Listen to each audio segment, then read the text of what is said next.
Koliatsos, Chair of the Board of SPGH, and I welcome you here tonight, our first event for the fall-winter season. As you know, SPGH has been around for more than 40 years now, and has worked on all aspects of Hellenic heritage, from preservation of monuments in the physical natural environment of Greece in the 70s and 80s, to raising awareness for the relevance of Greek civilization and history for today's society in the 90s and 2000s. And today, in raising awareness on the issue of identity, what does it mean to be a Hellene or Philhellene these days, these years of crisis? Crisis not only for Greece, but arguably for Europe and America, and one might argue the entire edifice of the Western civilization. So, if you so wish, please join us and become members of our organization. And thank you for that. Indeed, today's distinguished panel is very much about Greek identity, and also has ecumenical significance. Without a question, there would be no classical Greek civilization and early Greek identity without the sea. Without the sea surrounding Greece and the somewhat like 6,000 Greek isles, Greeks lived and have lived as much at the sea as on land. And this has not changed through the millennia. This navigation was certainly for wealth, but also for knowledge and enrichment, and openness of mind, and gradual creation of identity and differentiation of identity, what Herodotus called katemboria και καταθεωρία, to do commerce and to look around, to see. It invokes curiosity. And also this didn't change through the millennia, because look at today's Greece. Through all this crisis in Greece, still Greek is #1 ship-owning country, I believe, top tonnage in the world.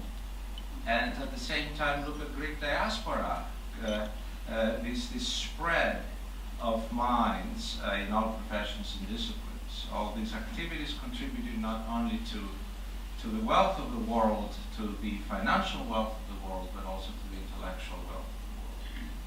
So, what is more identity signifying than a trait that has endured 3 millennia of Greekness? And to address this tonight, we have a most distinguished panel with Mr. Efthimios Mitropoulos, who is Secretary General Emeritus of the International Maritime Organization, the IMO, Dr. Dan Klein of our own George Washington University, and Dr. Alexandra Papadopoulou from Greece, from Crete, of the Institute of Mediterranean Studies. Our board member and my very dear friend, Dr. Alkistolios, who has tirelessly worked to put this together, is going to be the master of ceremonies for tonight. Alki.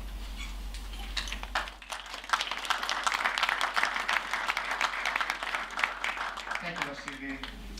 I'm going to just introduce to you each one of the speakers.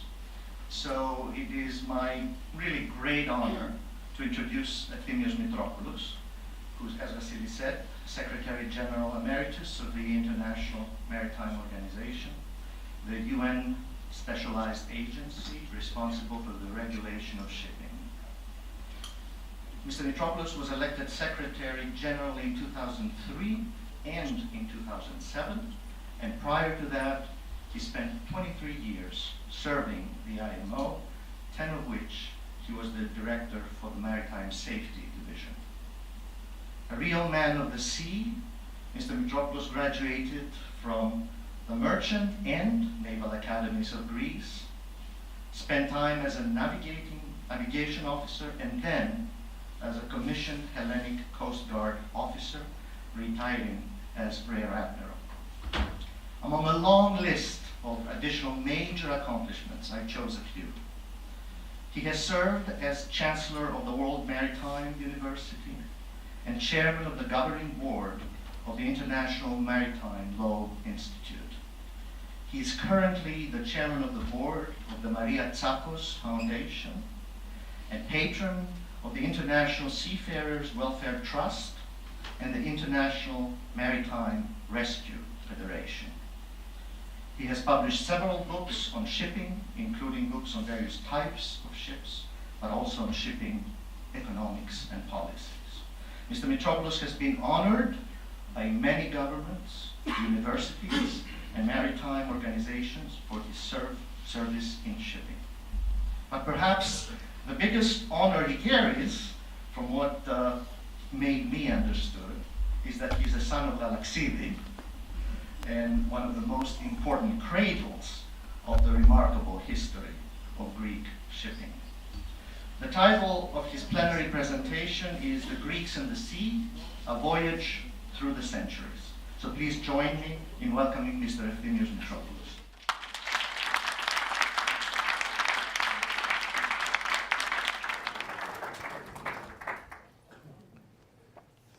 Thank you, Alki.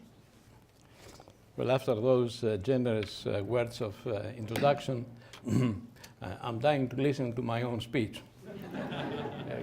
Good evening, κύριε Πρέσβη, κύριε Υπουργέ, κυρίες και κύριοι. A few things in life would give me the joy my coming to Washington to speak to you about the Greeks and the sea has given me. And I thank the Society for the Preservation of the Greek Heritage for their kind invitation and hospitality, and in particular Mr. Vasilis Koliatsos and Mr. Alkis Toias. In particular, Alkis, who has been instrumental in suggesting that I cover my topic in broad terms. I'll come back to those broad terms and broad strokes. This suits me well, as I'm neither a historian nor an academic, as are, for example, the two ladies who will succeed me on the podium in a short while, Professor Diane Harris Klein and Dr. Alexandra Papadopoulou. Why all those Greeks should be called Papadopoulos? The latter, being a fellow Greek, you should consider yourselves very fortunate, ladies and gentlemen. You've got a bargain, 2 Greeks for the cost of 1. There might be even 3 Greeks if my daughter Athena, another classicist, co-author of 2 recently published books on invention of the barbarian and Greek art and Greek religion and democracy and the Athenians, could also join us here this evening. Were I to define myself, I would suggest I am a humble servant of shipping. One who, when it comes to Greek shipping in particular, will never cease to express admiration for the maritime achievements of his compatriots in their epic struggle since the dawn of history to understand the sea first, before daring to provoke the elements, valiant and indomitable as they have always been, sailing with exceptional skills and unrivaled seamanship to countries afar, establishing colonies, and through them transferring their culture and civilization to all corners of the then known world, taming the oceans, and eventually reaching the summit and ruling the waves. Of course, the time allotted to my presentation will not be sufficient to cover, even in the broadest of strokes, the grandeur and the glorious legacy and heritage of Greek shipping, and tell the fascinating story as it has unfolded over the centuries. What, however, I have resolved to do is to touch upon a few of the most significant milestones of Greece's maritime history over the centuries, with some, albeit limited, emphasis on events that have marked quite distinctly the relations of my country with this great country of yours in the maritime domain. Alkis has asked me to speak for 50 minutes when I was telling him that after 20 minutes you lose your audience. But he insisted, so here I am, and I'll do my best not to speak for more than 50 minutes. I promise you that. Since the dawn of history and until today, the geopolitical map of the world has changed many times over. What has not changed, and never will, is the sea. Greece's chosen medium for survival and prosperity. Greece is the only country in the Mediterranean whose historical, economic, and cultural journey over the centuries is so closely and inextricably linked with the sea, visible from any spot in the country. You can sense it, smell it, feel it, and run to it, to grasp it with both your hands. Greece is not a piece of land surrounded by sea. It is rather a piece of sea occasionally interrupted by pieces of land. Or, as the Swedish Academy of Sciences put it when awarding the 1963 Nobel Prize for Literature to Greek poet George Seferis, Greece is not only a peninsula, but also a world of sea and 1,000 islands, an ancient maritime kingdom, the perilous and stormy home of mariners.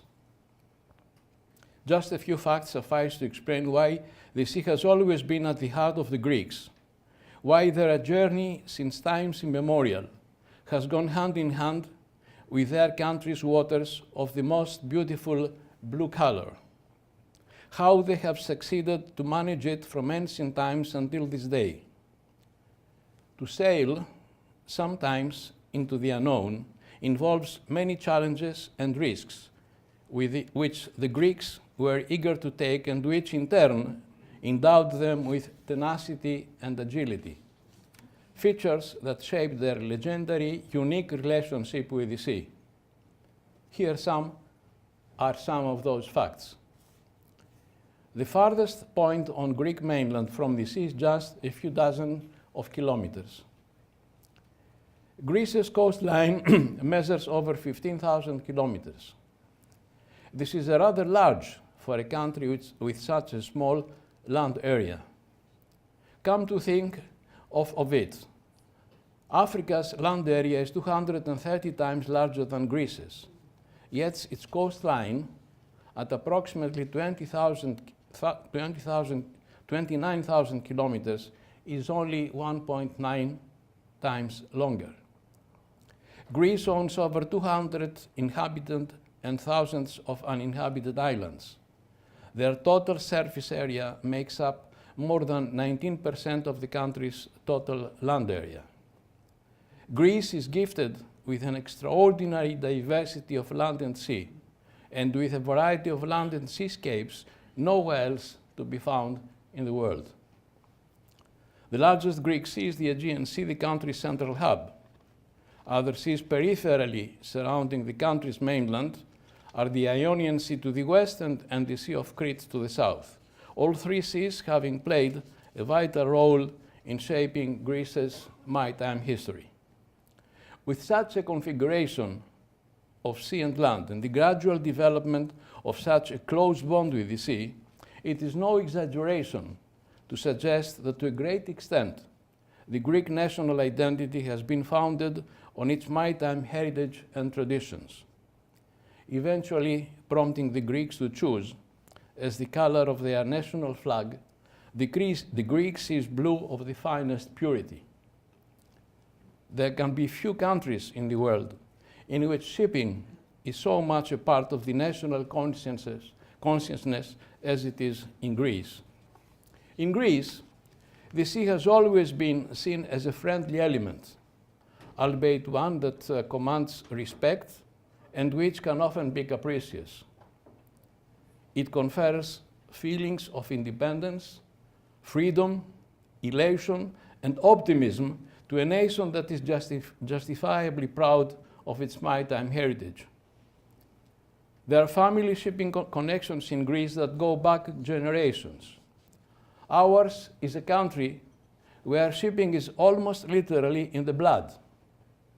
So much so that we take pride in proclaiming that in our body we do not have blood, we have seawater.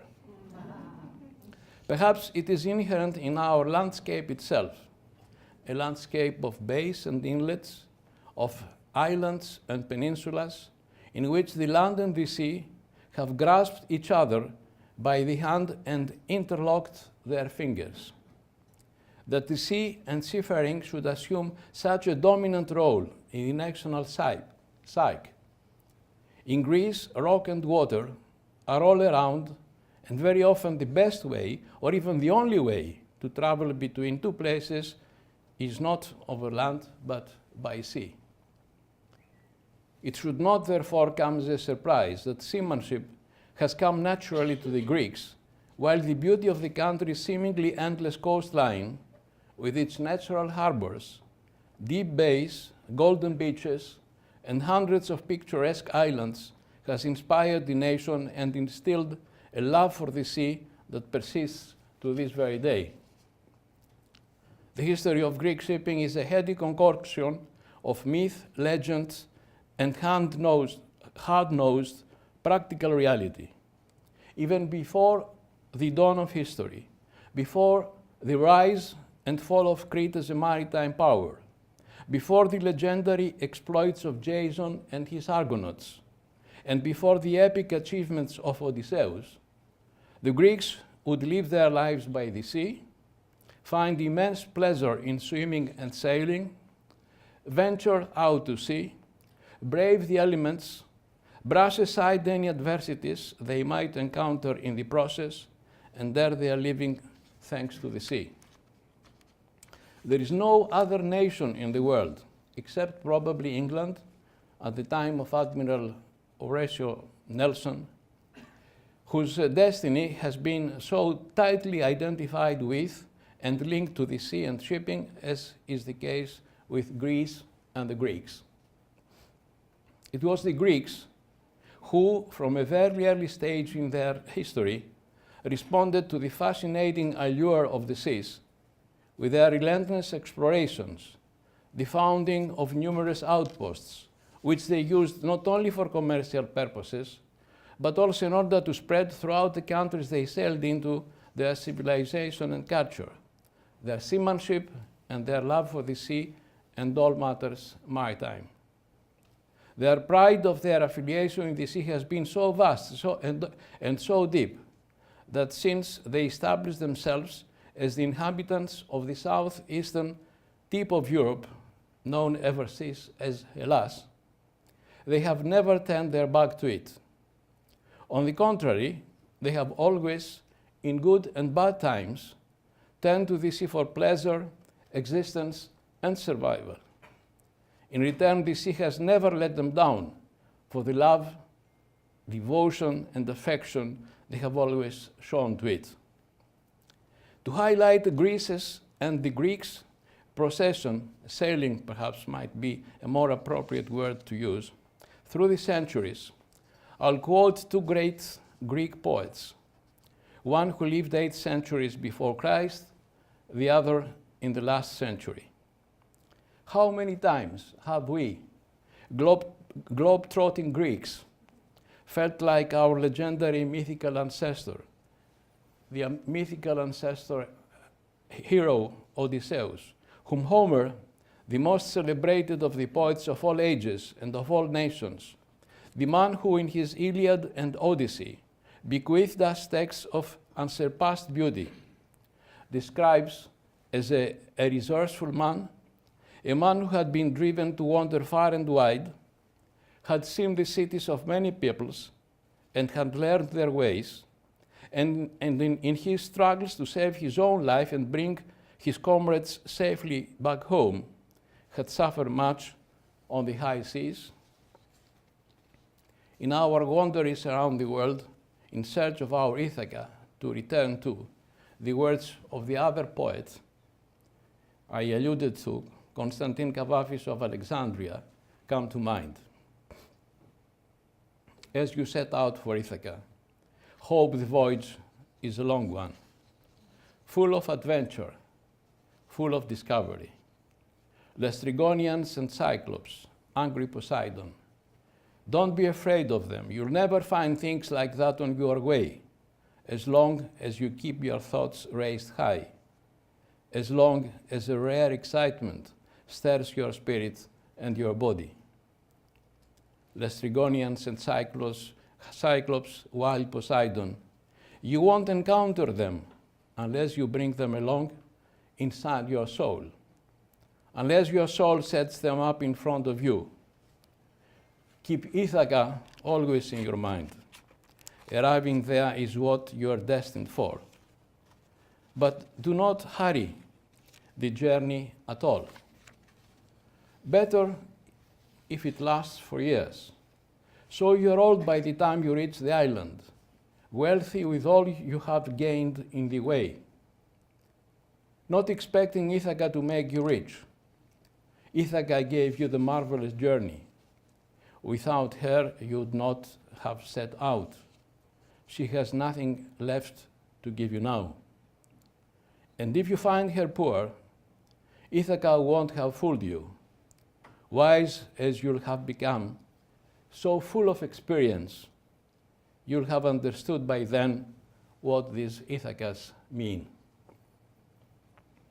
In her well-researched tetralogy on the Aegean civilization, Dr. Irini Saroglu-Tsakos has no difficulty in establishing the common thread, the umbilical cord, among the Minoan, Mycenaean, and Cycladic civilizations.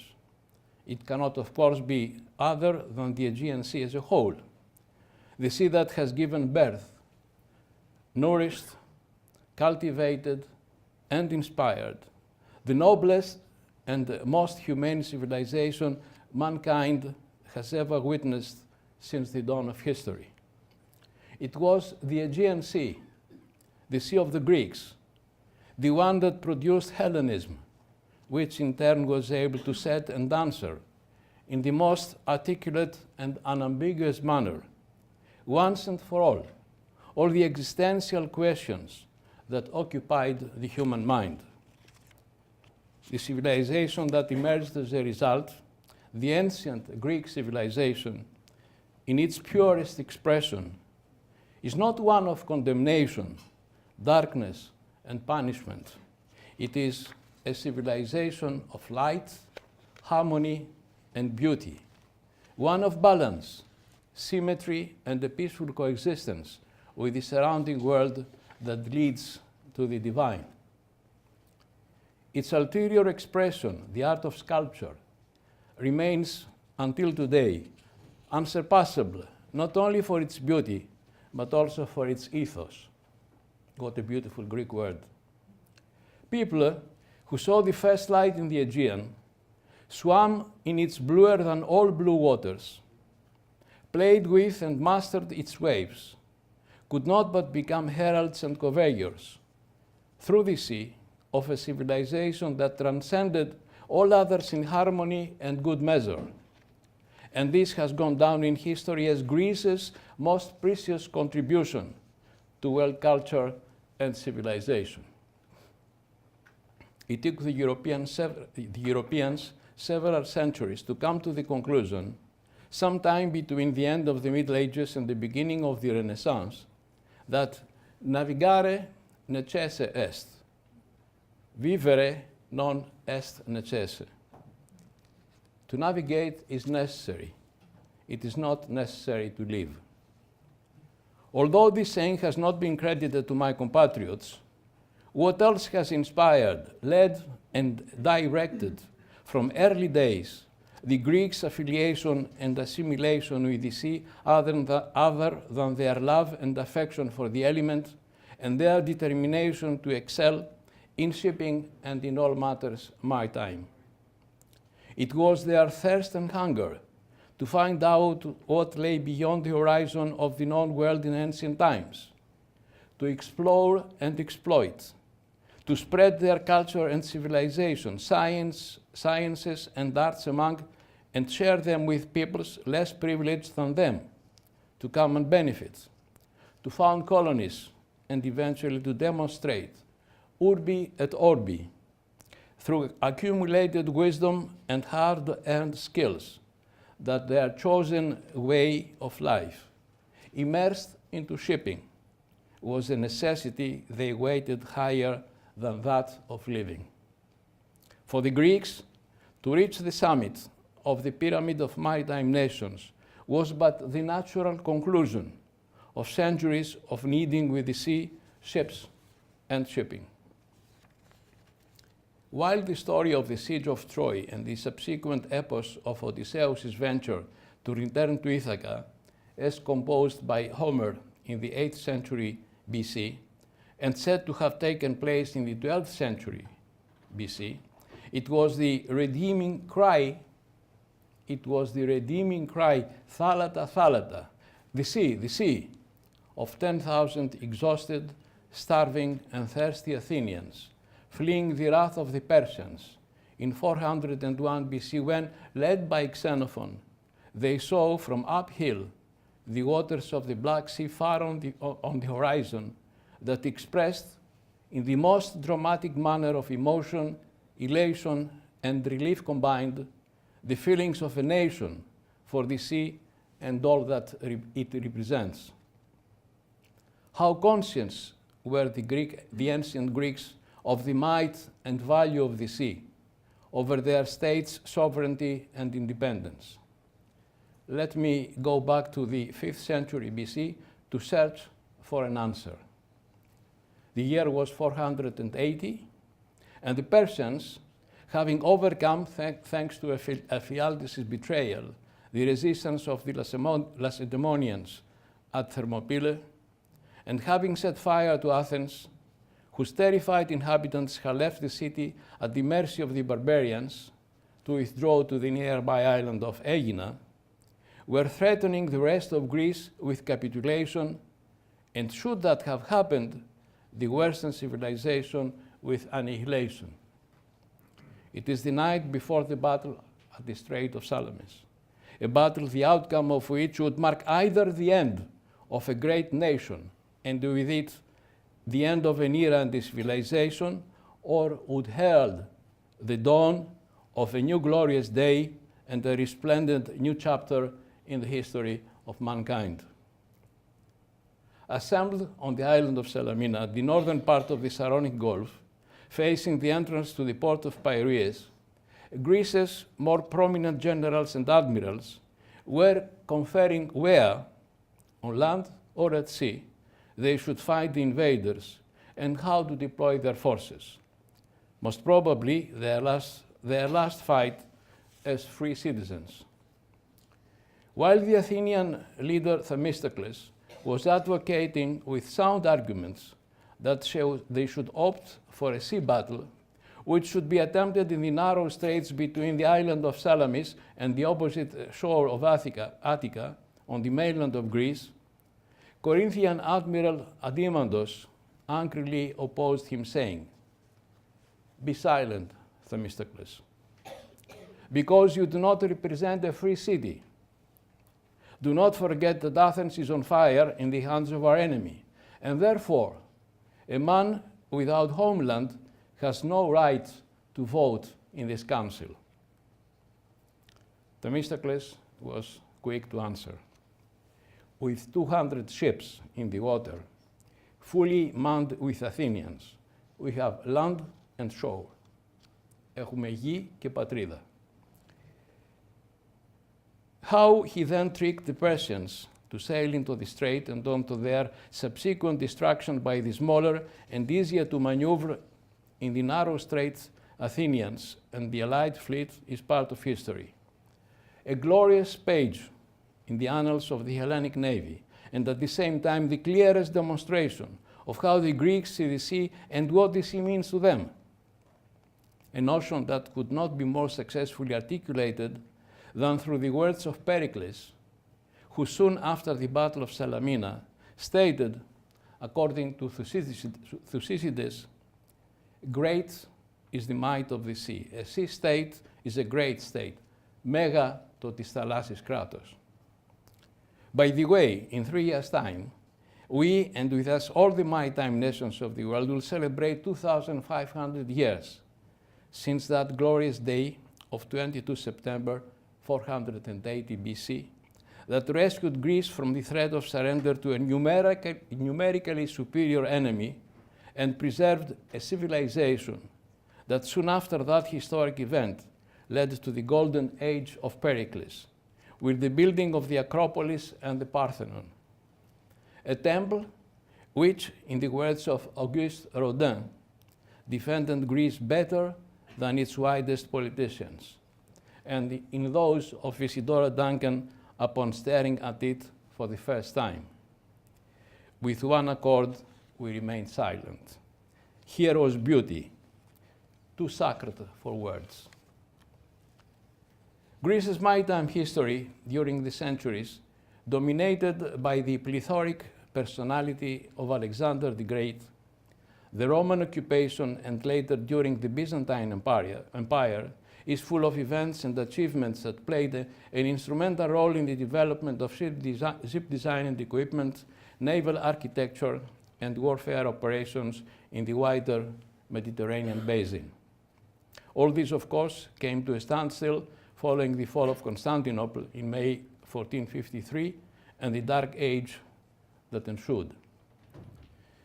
My time here is too short to enter into any relevant details. Besides, I do not want to steal Alexander's thunder, as you will soon succeed me on the podium to speak about the evolution of Greek shipping in the 18th and 19th centuries.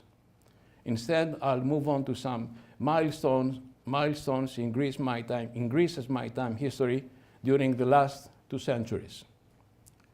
An event, however, of significant consequence for Greece on her road towards gaining independence was not of her making, as it concerned the signing of a treaty marking the end of the first major Russo-Turkish war of 1768 to 1774, as a result of which Russia annexed the Azov Sea, Crimea, and Bessarabia.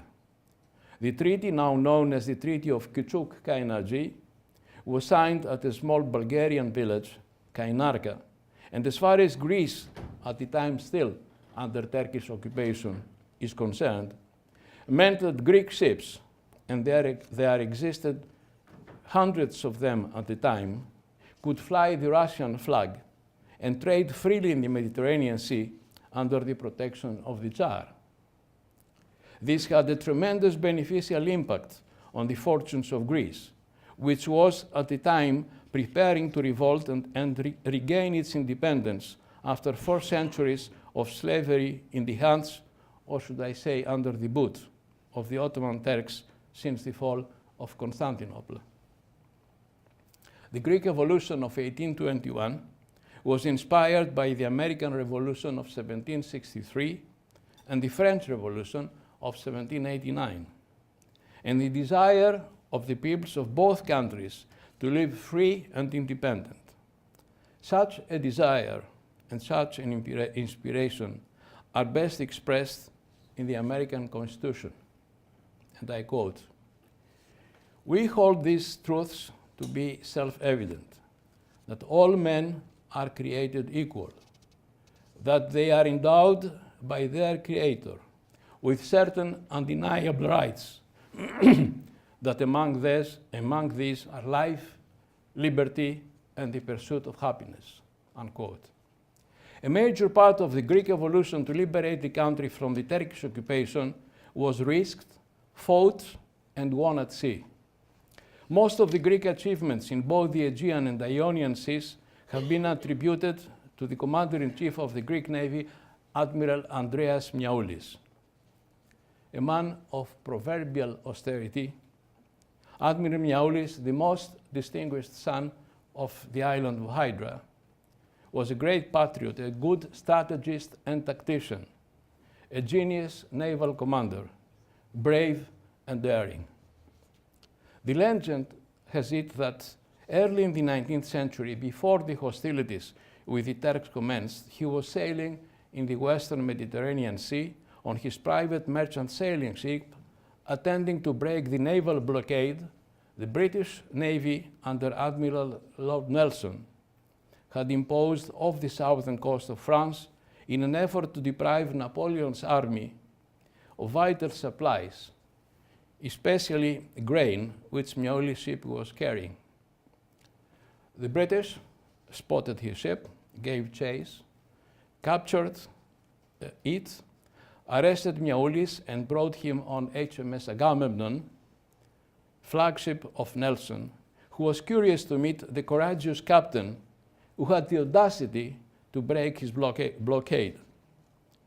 The dialogue that ensued is characteristic of the attitude and ethos of both men. Nelson: "Do you know you have violated my blockade?" Miaoulis: "Yes." Nelson: "Do you know what the punishment for this is?" Miaoulis: "Death." Nelson: "What would you do in my place?" Miaoulis: "I would hang you from the tallest mast of my ship." Nelson turned to his staff and ordered them to release Miaoulis and send him back to his ship, which he did not confiscate. Why am I saying all this? For the simple reason that if Nelson had done what he was supposed to do in the circumstances, which even Miaoulis would have considered the norm, Greece would have been deprived of its naval hero. The Greeks would, in all probability, lose the war at sea. The revolution would have received a fatal blow, and the end result might be different and contrary to the wishes of a nation which was fighting for freedom and independence after almost 400 years of slavery. There is, however, another maritime incident that shows, very clearly in my view, the strong ties between the British and the Hellenic Royal Navies, while underlining that genuine maritime nations breed naval heroes who exhibit remarkable similarities. For this, let me take you to the beginning of the 19th century first, and then 1 century later. In the morning of 21st October 1805, upon sighting the united Franco-Spanish fleet coming out of the Spanish port of Cadiz, the commander-in-chief of the southwestern coast of Spain patrolling British fleet, our friend Admiral Nelson, ordered the hoisting on the masts of all his ships of a signal that has ever since passed in the annals of naval history with golden letters, as it had the effect of steeling his men to fight with unbreakable resolve, exceptional bravery, and unparalleled seamanship to annihilate his nation's enemies at the famous Battle of Trafalgar. The signal read, "England expects every man to do his duty." 1 century and 7 years later, in 1912, the Greek fleet under Admiral Pavlos Koundouriotis, another distinguished son of Hydra, was about to sail from the Bay of Alyron to the Aegean Sea to meet on a decisive encounter for naval supremacy in the region the Turkish fleet, which at the time was well protected by powerful gunneries located on both sides of the Straits of the Dardanelles. Prime Minister Eleftherios Venizelos, addressing the fleet before it departed from the Alyron Bay, had set the tone with immortal words, "I am not asking you to die. That would be the least I would expect of you. I'm asking you to win." Days later, Admiral Koundouriotis, upon sighting the Turkish fleet coming out of the Dardanelles, ordered another famous signal to be hoisted on the mast of his flagship, the battlecruiser Averov, transmitted to the entire Greek fleet and copied to the Greek Admiralty in Athens. With the help of God and the wishes of the king, I sail with unstoppable speed against the perennial enemy of the nation.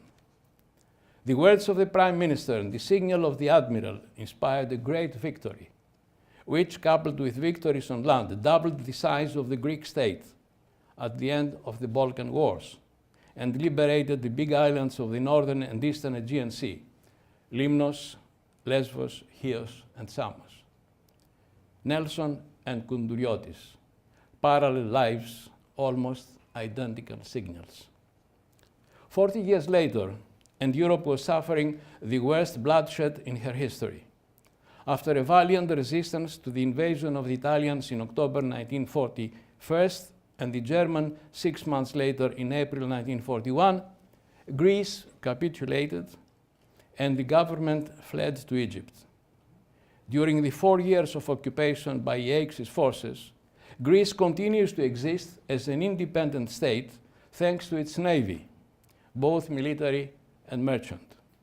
While the merchant navy was rendering in almost all seas and oceans of the world its valuable services to the causes the Allies were fighting for, the Hellenic Royal Navy withdrew to Alexandria, where it joined the British Royal Navy and under the leadership of its commander-in-chief, Admiral Sir Andrew Cunningham, participated in several operations in the Mediterranean Sea, while its flagship, the iconic Averov, sailed to India to serve as a base for Allied forces submarines operating in the Indian Ocean. Greek Navy destroyers participated in the victorious battles over the Italian Navy off Cape Tenaron on the southwestern tip of the Peloponnese and in the Gulf of Taranto in southern Italy. In recognition of their contribution to the Allies' victory, a Greek naval ship was invited to participate in Italian Navy's surrender review at the end of the World War II hostilities, while 2 Greek corvettes and 4 merchant ships took part on D-Day in Operation Overlord as the invasion of Normandy in June 1944 was codenamed. The invasion to liberate the German-occupied Western Europe. After peace returned to Europe, and the unfortunate civil war that stained the fortunes of Greece for almost 5 years commenced, the Greeks embarked within the overall reconstruction efforts of the country, hugely assisted by the Marshall Plan, on an epic effort to revitalize their merchant fleet, which had been decimated during the war. What we now broadly call the post-war Greek shipping miracle has its origins in the post-World II period and its roots in the Herculean efforts of the Allies, Great Britain and the United States in the main, to win the Battle of the Atlantic. This, in actual fact, meant their struggle to ensure the uninterrupted flow of supplies in planes, tanks, cannons, trucks, ammunition, fuel, medicines, and foodstuff needed by Britain and the Soviet Union in order to repulse the relentless attacks of Nazi Germany at both ends of Europe, East and West. Were it not for the absolute need for the convoys of ships leaving in great numbers the shores of the United States, bound for Liverpool and Murmansk, to reach their destination unscathed to the extent possible, were not for the Allies, the United States in particular, to be able to build ships to carry weapons and food to the belligerent Europeans who were still resisting Hitler's hunger to conquer the old continent, and do it, that is the building of ships, in numbers greater than the German U-boats could sink in the stormy and inhospitable waters of the Atlantic. Were it not for the catacomb of casualties suffered by Greek merchant shipping in supporting the Allied effort, and eventually, were it not for the government's decision to sell to Greek ship owners a considerable number of the merchantmen that won the Battle of the Atlantic, there would be no renaissance in the history of Greek shipping post-war, and there would be no such thing as the Greek shipping miracle. Or it would have come with considerable delay and might not have reached the magnitude it has had to the extent and within the relatively short time it did. But let me take first thing first, as I intend to use this opportunity to pay tribute not only to my compatriots who owned and manned the Greek ships that supported the war effort of the free world between 1939 and 1945, but also to a great American who designed a special type of ship, the Liberty, to be used in the North Atlantic convoys, and to the anonymous Americans who achieved the unachievable, to build cargo ships and tankers in great numbers in times unprecedentedly short in the history of shipbuilding. At the end, the Battle of the Atlantic was won by the Allies, with the Liberty ships duly claiming a large part of the victory and lost by the Germany and its submarines. Of the latter, 781 U-boats were sunk between 39 and 45, taking down to the bottom of the sea 30,000 men out of the 38,000 who had joined the submarine service during the war. As Jonathan Dimbleby writes in his excellent book on the Battle of the Atlantic, this was the highest rate of attrition for any branch of any armed service on either side of World War II. On the other side of the coin, more than 32,000 of the 185,000 seamen who served in the British Merchant Navy had lost their lives by the end of the war. The corresponding numbers for the Hellenic Merchant Navy were 2,000 seamen lost, while from 1.8 million gross tons flying the Greek flag at the beginning of the hostilities, at the end of the war, during which Greek merchantmen had carried a total of 40 million tons of supplies, Greece had lost 450 steamers, representing more than 70% of its tonnage. A huge sacrifice to the altar of freedom and democracy. The special type of ship employed to turn the scale of the war in the Atlantic in favor of the Allies was, as I have already mentioned, the Liberty ship. It evolved to become the spearhead of the US in its titanic efforts not only to build en masse thousands of it in as many yards as possible, but also to have them built in record times.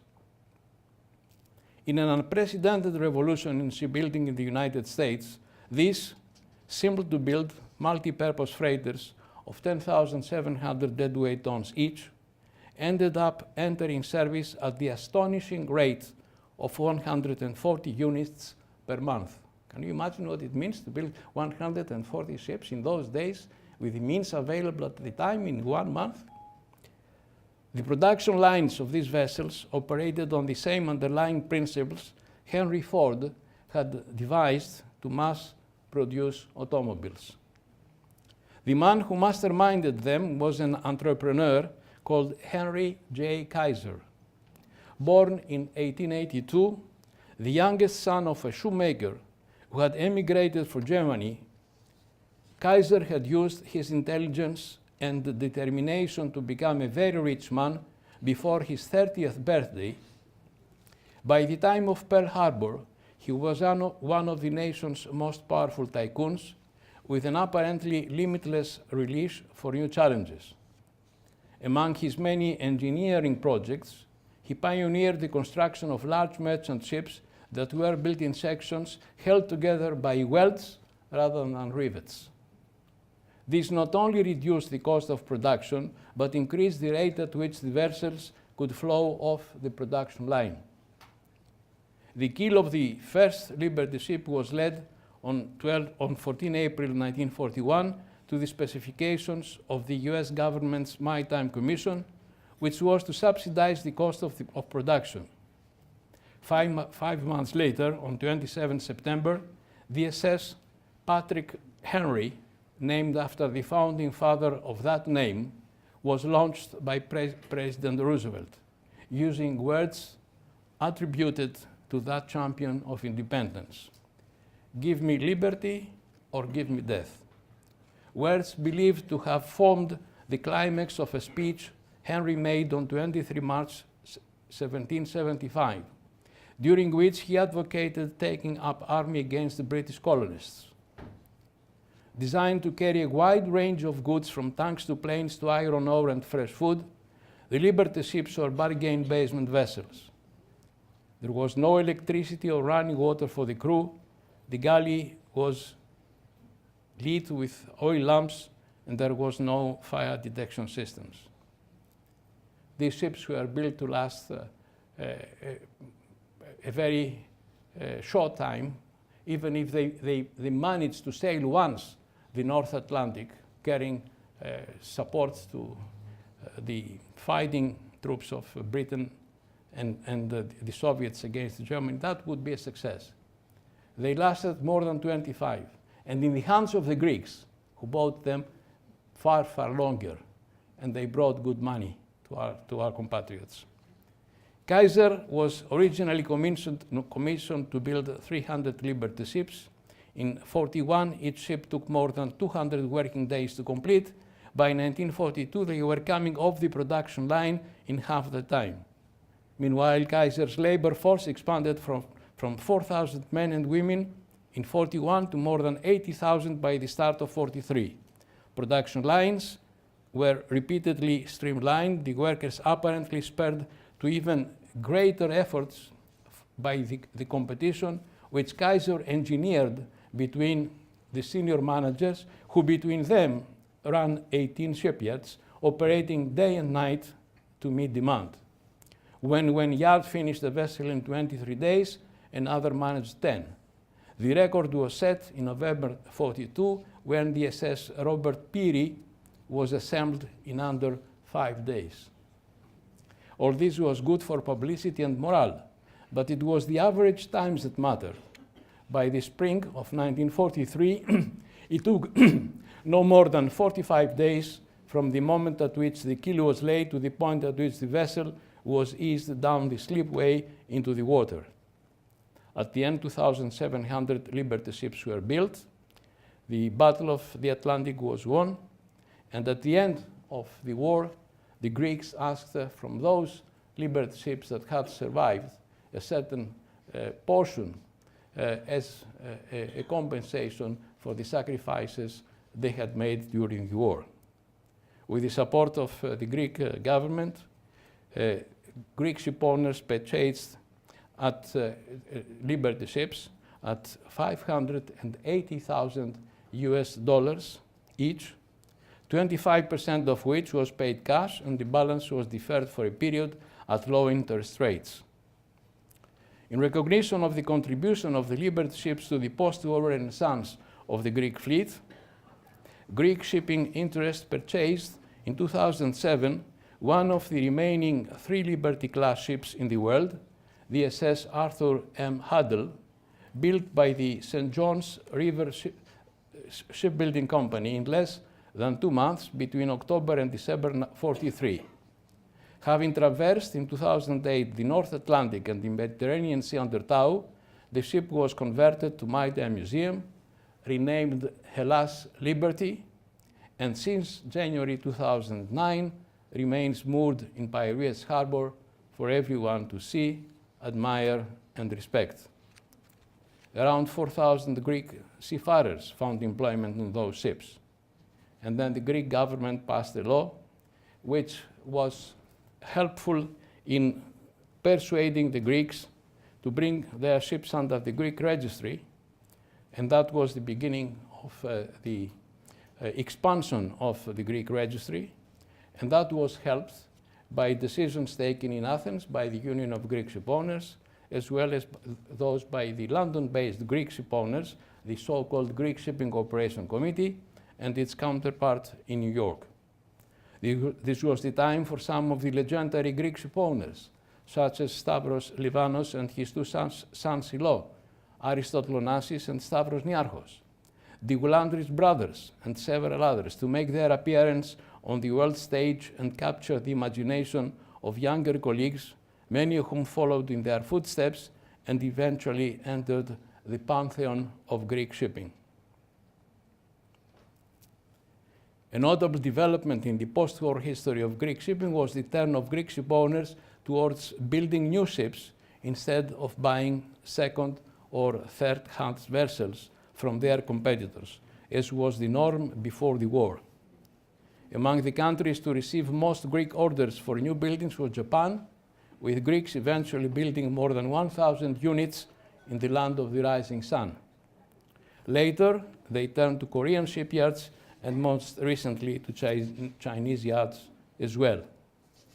Fast forward to today, and we see the traditional Greek links with the sea have rarely been stronger than they are in the modern Greece of the 21st century, as can be shown by data issued by UNCTAD, which lists the 35 most important maritime countries and territories in the world, and in which Greece has post number 1.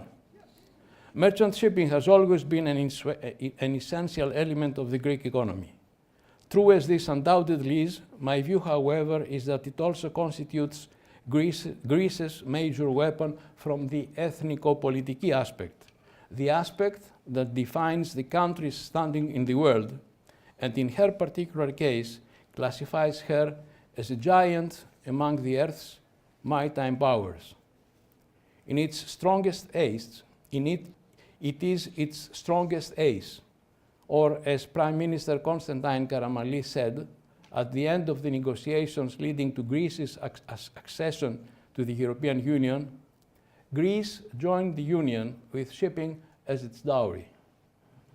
In an era such as ours, when most countries exercise in their foreign relations policies of economic diplomacy, shipping is for Greece the strongest arrow in her quiver.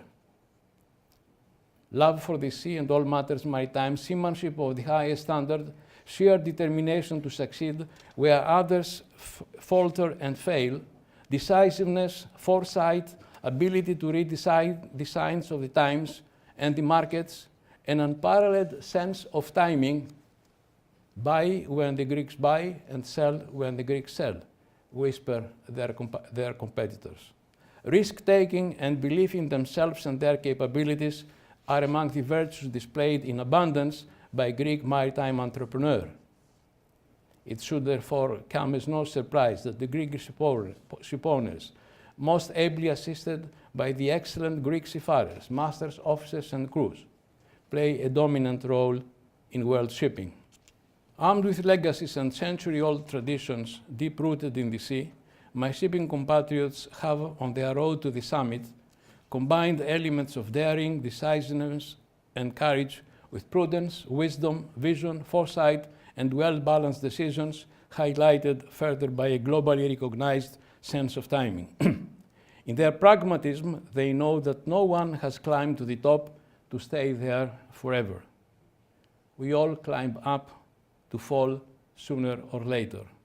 And history is full of examples of individuals, nations, and empires which, having gone up, eventually came down, some sooner than others.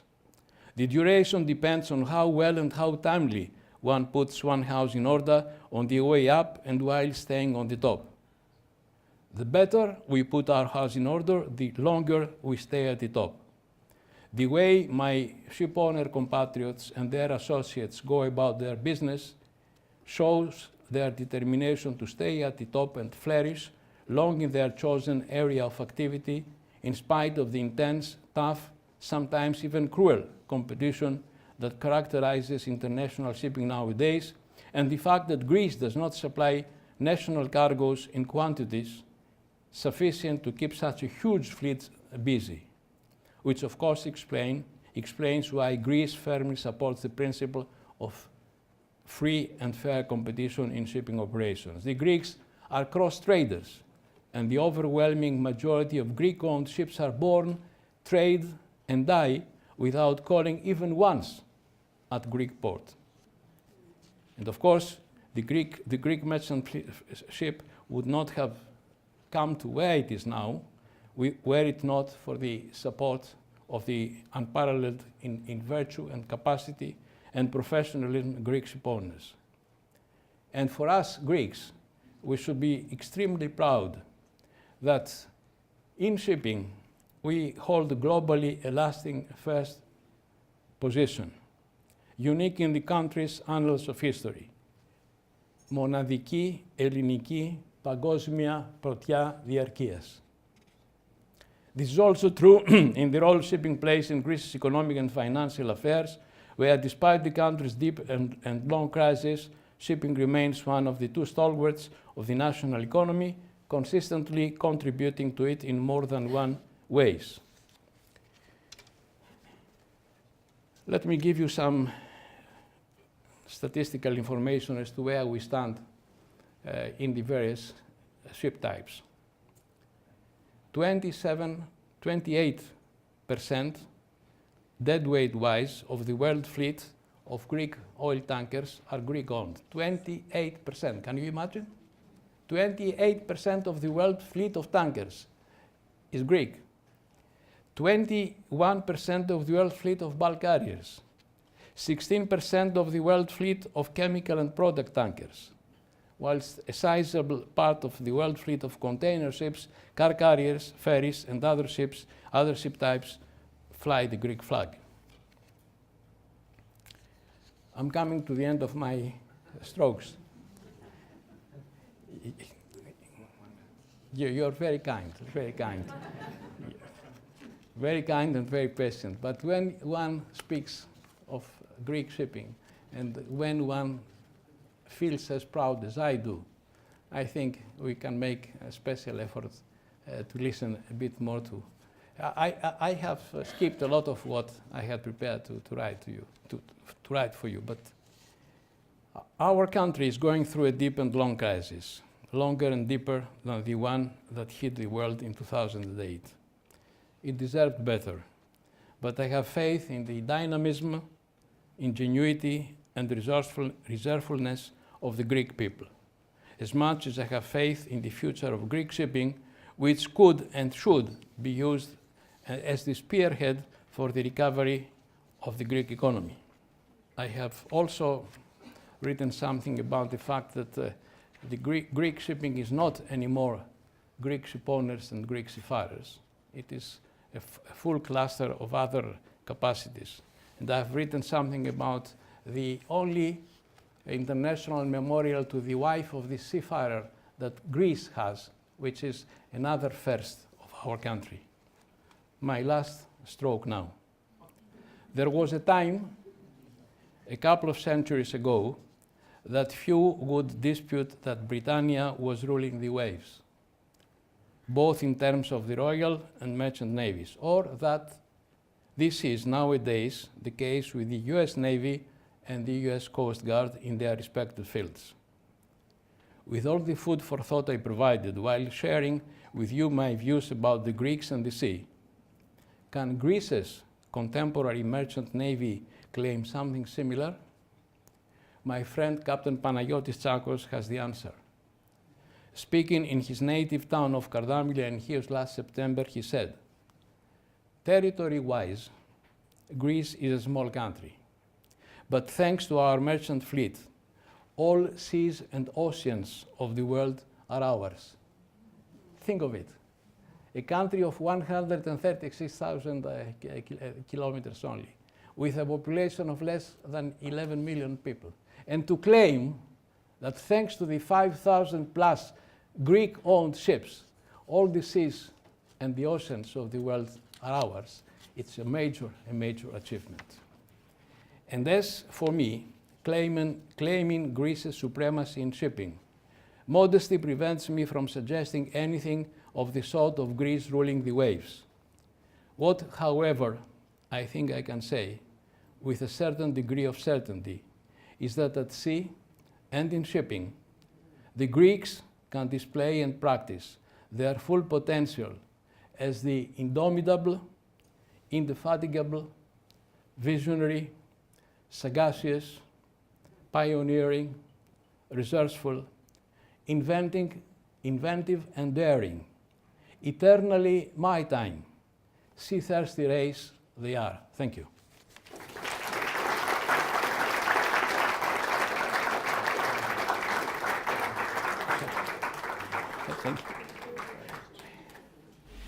Thank you very much, Mr. Mitropoulos. And we're going to move to our second speaker.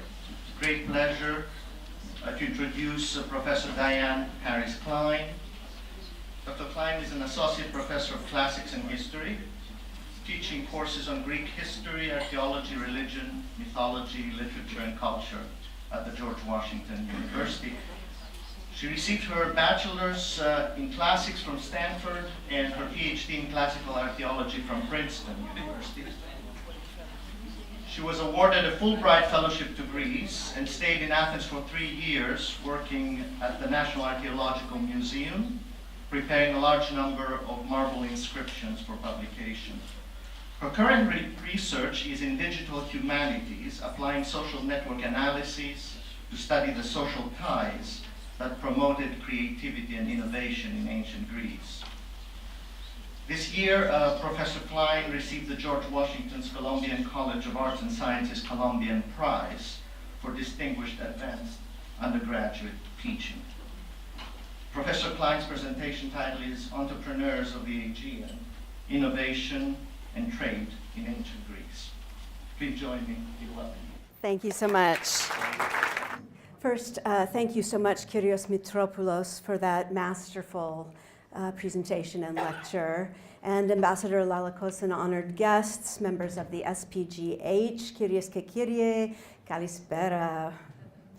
So, before I get started, I want to give some credit for the photographs that I'm going to be using. There's some black and white historic photographs. They come either from the Benaki Museum's collections or from the collection of the American School of Classical Studies in Athens. It's a Philhellenic institution that has been in Athens and now in Crete as well since 1881. And I'm honored to say the executive director, George Orphanakos, is here tonight with us.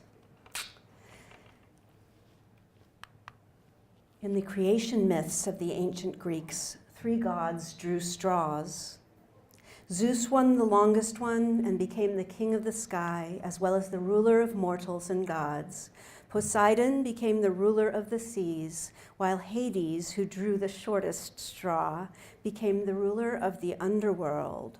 The sky belongs to the immortal ones, but human life consists of the tension between sea and land, between feeling tethered or adrift, being on earth or water, staying home or venturing out, calculating risks and rewards. The poet Odysseus Elitis said, if you deconstruct Greece, you will see an olive tree, a grapevine, and a boat remain. In our short time together, I will tell you about that boat, filled with transport amphoras of olive oil and wine. The story of Odysseus is an allegory for the journey through life. He is the metaphysical symbol of Hellas. Would Odysseus have become Odysseus without the sea? Would ancient Greece have become Hellas without Odysseus? This hero epitomizes Greek encounters with the sea in ancient times. Tell me, O Muse, of the man Polytropon, so full of experience, the man of twists and turns, Hos Malapolaplankhthe, who was driven to wander so very far and wide, epe Troiesieron Toliethron Eperse, after he had sacked the sacred citadel of Troy. He saw the cities of many men, Idein Polon Danthropon, and he got to know them. But many the woes he suffered deep in his core upon the sea.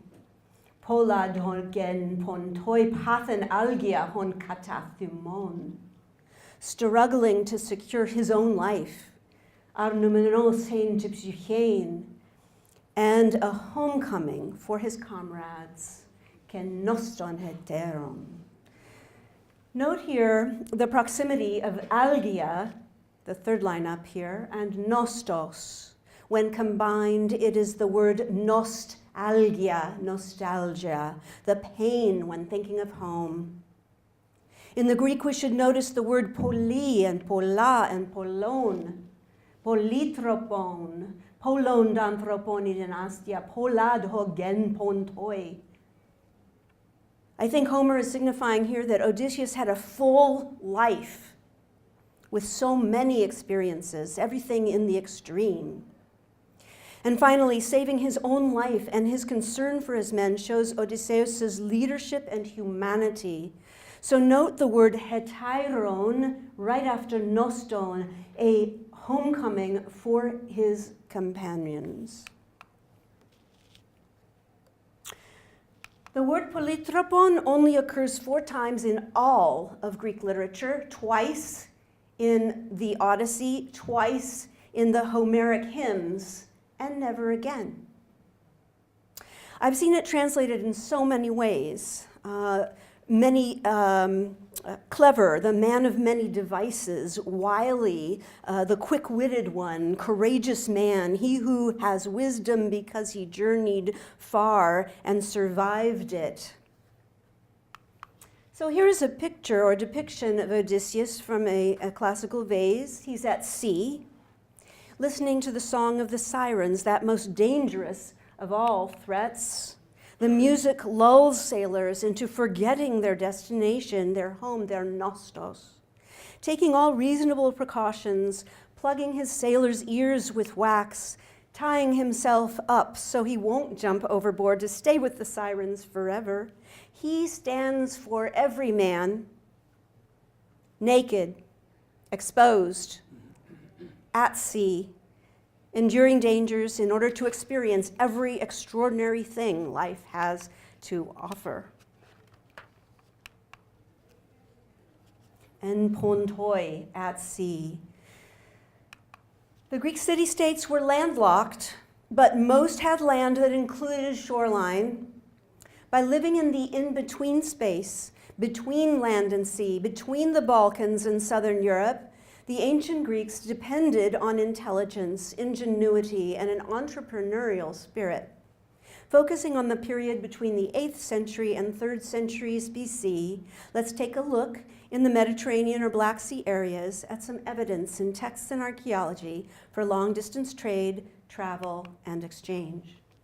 With few exceptions, the homeland of Greece and the Aegean had to rely on trade for many basic natural resources. Lacking copper or tin, all bronze had to be imported, for example. After the long Dark Ages following the collapse of the Mycenaean civilizations in the early 12th century BC, the growing populations developed city-states, the polis, and as soon as the Greeks began to depict humans on their pottery, in this case, a late geometric cup from circa 760 BC, we see men in ships. From the mid-8th century BC, adventurous young sailors risked everything to establish footholds around the Mediterranean and Black Seas. These optimistic fellows hoped to settle or take land and build a utopia where all settlers were given equal shares of the new land and equally bore the risks and rewards of collaboration. Young men left their Chorio, the mother city, the metropolis, to found colonies. With such courage, they created Greater Greece.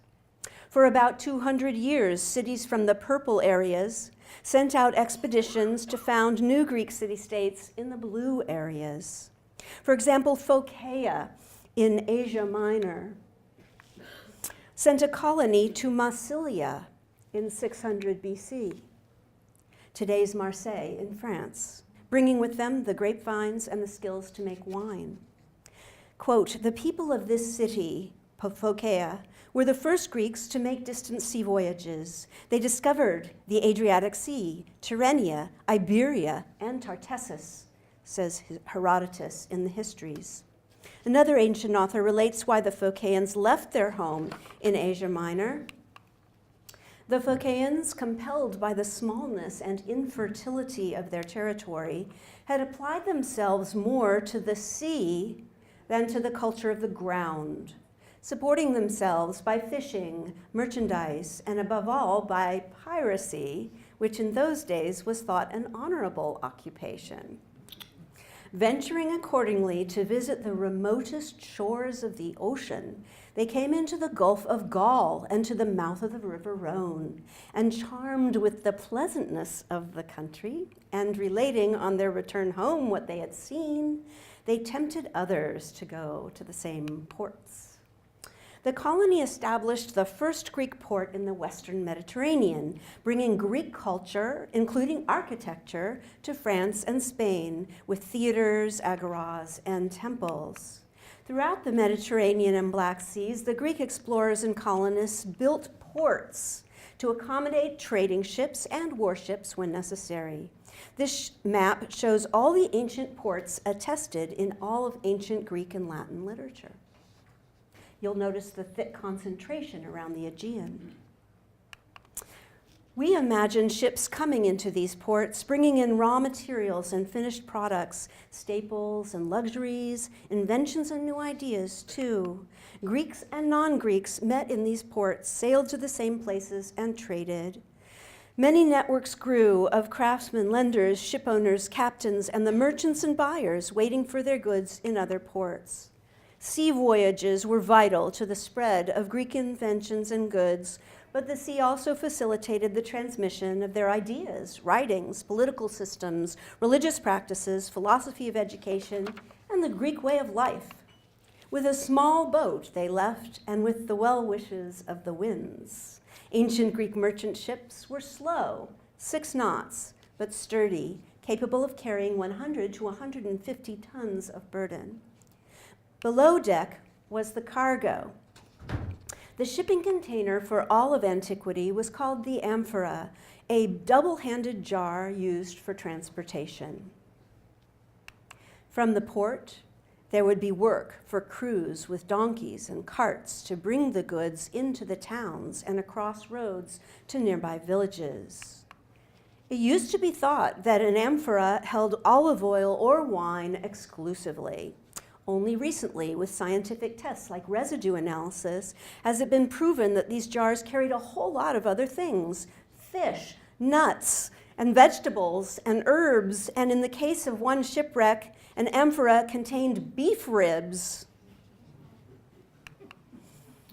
The entrepreneurial city-states made high-quality wines and olive oils and bottled them in distinctive shapes. These fetched a good price. The Corinthians were known for their oil-based perfumes, and about half of all known Corinthian perfume bottles were excavated in the Greek colonies or native Italian cemeteries. By living in proximity with Greeks, other cultures adopted Greek habits and then purchased Greek goods to adopt the Hellenic lifestyle. One author wrote, "From the people of Marseille, therefore, the Gauls learned a more civilized way of life, their former barbarity laid aside or softened, and by them they were taught to cultivate their lands and to enclose their towns with walls. Then, too, they grew accustomed to live according to laws and not by violence. Then they learned to prune the vine and plant the olive, and such a radiance was shed over both men and things that it was not Greece which seemed to have immigrated into Gaul, but Gaul that seemed to have been transplanted into Greece." If indeed the local people adopted Greek lifestyles to this extent, they would need to import Greek pottery, clothing, weapons, and more. So the merchants of Thasos were famous for marketing their wines. In the spirit of entrepreneurship, manufacturers stamped the handles of the amphoras with their brand names, so to speak. And archaeologists can track the diffusion of wines from Thasos through finding these stamps in all the places that are dotted on this map, mainly along the northern coast of the Aegean, upwards through Thrace to Bulgaria and beyond. In archaeology, we see the presence of a highly valued imported product as a status symbol. So as we interpret this map, the further inland a Thasian amphora is found, the more valuable it became, and the customer in, say, Bulgaria was consuming and displaying this socially for prestige. Craftsmen, merchants, and community leaders cooperated to develop customers by luring ships sailing along trade routes in the Aegean and later Mediterranean Black Seas to stop in their ports. Along with such trade came news and information as well as ideas. A ship is safest in a harbor, but that's not what ships are for. Making multiple voyages was exciting, possibly lucrative, but surely dangerous. Merchant ships sailed only from May to October in the ancient world. Nevertheless, many went down. Shipwrecks provide us a wealth of information about the Mediterranean economy. Historians use statistics to estimate how many ships were sailing in any given century based on the number of shipwrecks that we know of. From that, we can guess at the robustness of the trade. This chart shows the number of Greek archaic and classical shipwrecks circled from about 600 to 300 BC in these bars, and you can see it jumping up when the Romans enter the scene, which typically means that there are far more ships sailing and a much more robust economy. However, the people in this room may reinterpret this chart as saying that they just weren't as good as sailing as the Greeks. Unexcavated shipwrecks, amphoras are the most plentiful cargo, found mainly because food, grains, barrels, fabrics all disintegrate, but the ceramic jars stay well preserved. On one ship alone, excavators found amphoras from Cyprus, Egypt, Asia Minor, mainland Greece, Rome, Spain, and North Africa, as well as the Aegean islands of Patmos and Samos.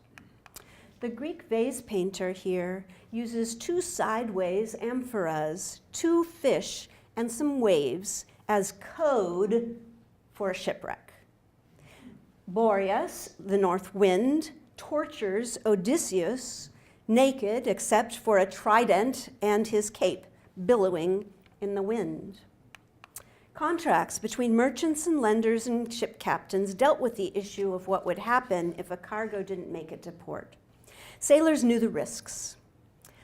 Homer describes a wreck, and the worst part was not the loss of merchandise, but being robbed of a homecoming of their nostos. My mates were thrown from the ship, and like sea crows, they bobbed on the waves around the black ship, and the god took their homecoming from them.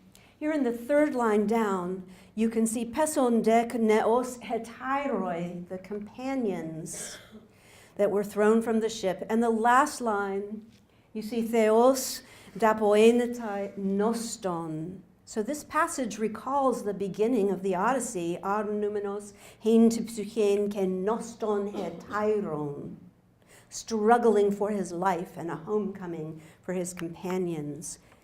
So they bobbed on the waves around the black ship, and the god took their homecoming from them.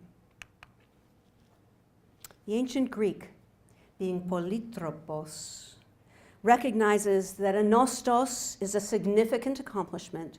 If one has been away a long time, much will have changed. As the philosopher Heraclitus stated, everything is always in flux. For the young men who ventured far from their mother city, their metropolis, to make a new polis in Greater Greece, homeland and home are in tension. The nostos experience can be complicated for young and old alike. If one stays at home, one never feels nostalgia. If one lives on the sea and is politropos, nostalgia is the cost of the experience of living an adventurous life. For the ancient Greeks of the Aegean Sea, colonization was the first Hellenic diaspora. Their innovation and creativity in so many fields that shape our world 2,500 years later is due in no small part to their place in between the Greek homeland of the Aegean and the many peoples they lived beside in the wider world. The Mediterranean and Black Seas held the middle ground, tethering the emigrants to their homeland. Opportunities outside the original city-state of the Greek homeland drew young people with the promise of giving them a chance to have heroic, epic adventures. One by one, invisible to the Cyclops, Odysseus and his companions, his hetairoi, his pareia, leave the cave. Living in a diaspora gives us two homes, a homeland and our new adopted home. Either way, a nostos algia is a constant affliction. The homeland casts a long shadow. When the salty old sea captain Odysseus finally reaches Ithaca, much has changed. He is 20 years older than he was when he departed. His palace is turned upside down, and he returns to a dog grown old waiting at the front door. Sadly, Odysseus still has one more mission to take as he confesses to Penelope near the end of his epic. I will tell you, hiding nothing, though your heart will gain no pleasure from it, and nor does mine.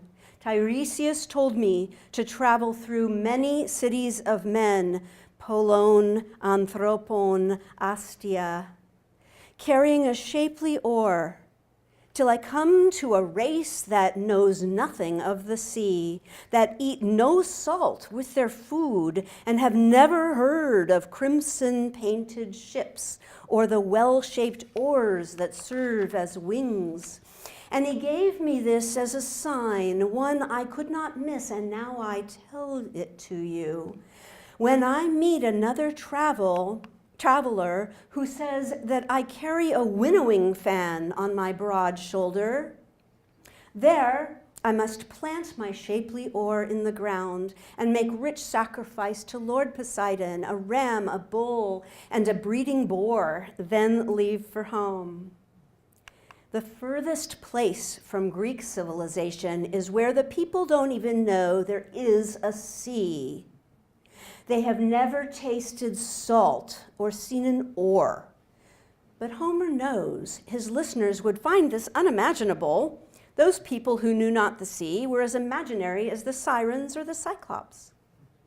Like us, ancient Greeks would have been born on land, and with luck would eventually be laid to rest on land. But the lived life, their being in the world, cycled between stretches of time at home and risky and rewarding ventures at sea on pontoi. Anyone who lived a life such as this was polytropos. There is no separation between the ancient Greeks and the sea. Η θάλασσα που σε πήρα μακριά, the sea took you far away, και σε ξανάφερα στο γνώριμο λιμάνι, and it brought you back to the familiar port, χαρίζοντάς σου τη σιγή μπροστά στη σκάλα, giving you the silence in front of the moorings. Thank you.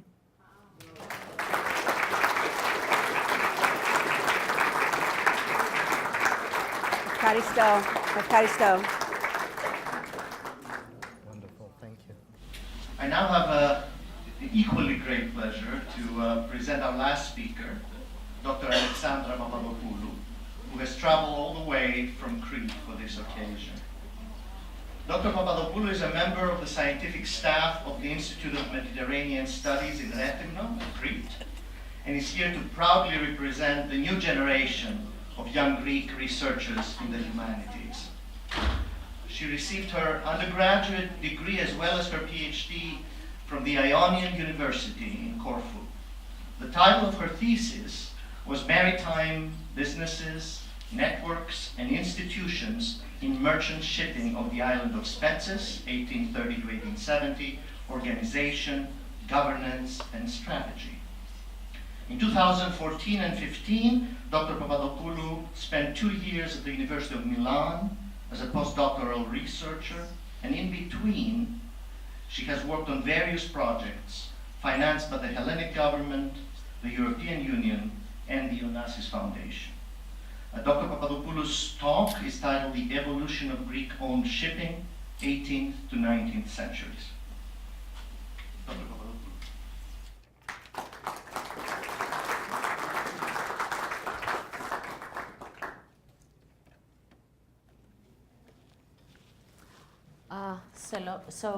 Hello.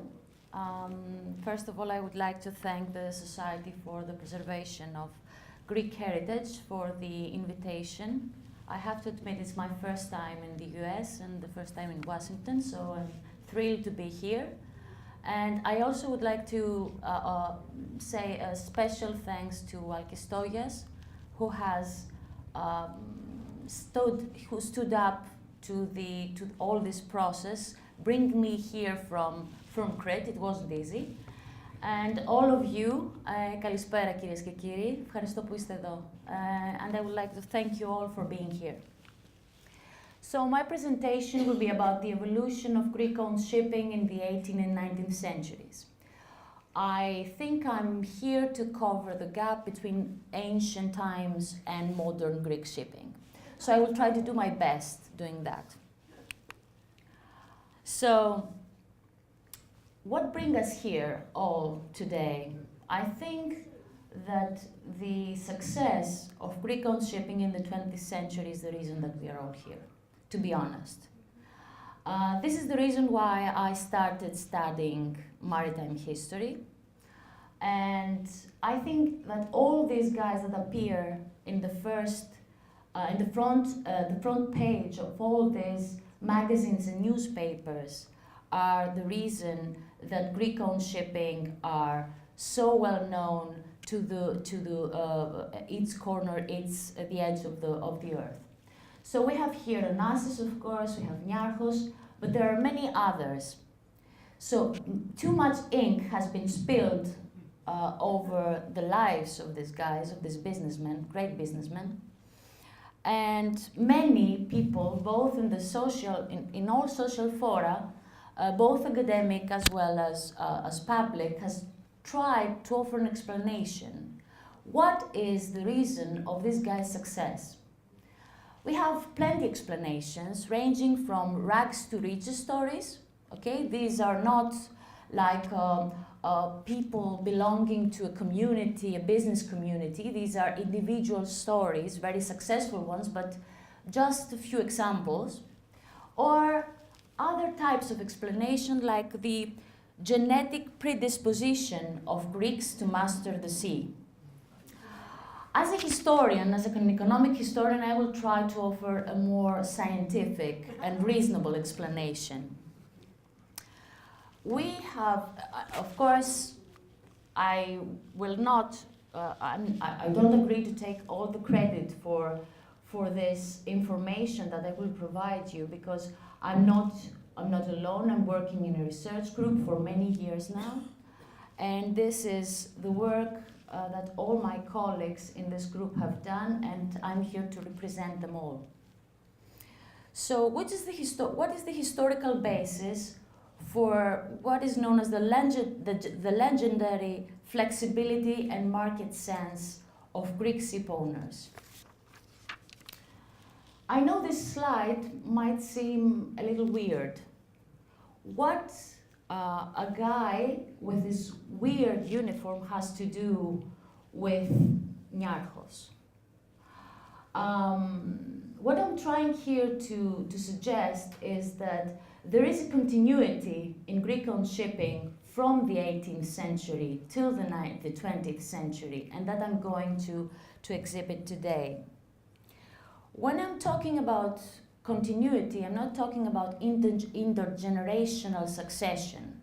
I'm not talking about a linkage, a lineage between all these people. I'm talking about a business community that was formed and persisted, and the transmission of knowledge, norms, and practices, and all the social capital gathered by Greek ship owners from the 18th century up until this day.